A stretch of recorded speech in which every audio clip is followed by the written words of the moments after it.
A user wanted to sum up all the currency values, like these ones right here. Let's take a look at one easy way you can do this. While the user actually did share their own sheet, I went ahead and recreated the essential parts. I have a list of bills or denominations. I have a list of quantities of each of those bills.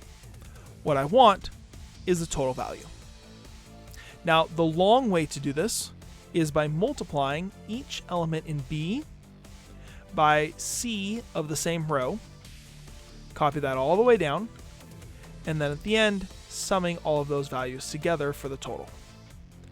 Okay? Now, this actually helps because we can see that no matter what other process I use, $1,292 is the answer that I'm looking for.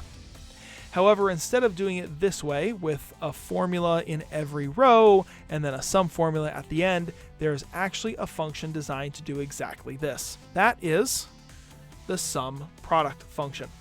Here it says it provides the sum of products of elements in two arrays. Remember that sum is the result of addition and a product is the result of multiplication.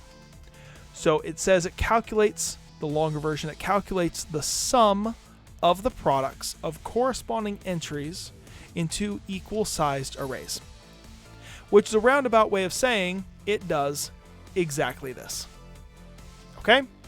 I do not want that to be going on G, so let's go B3 through B8, array 2, C3 through C8, and that outputs $1,292.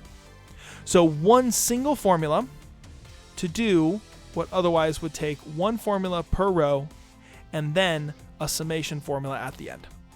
Really nice, really fancy. There are tons of other places that this shows up, but here's a really simple use case that comes up a lot where SUMPRODUCT is absolutely the right way to go.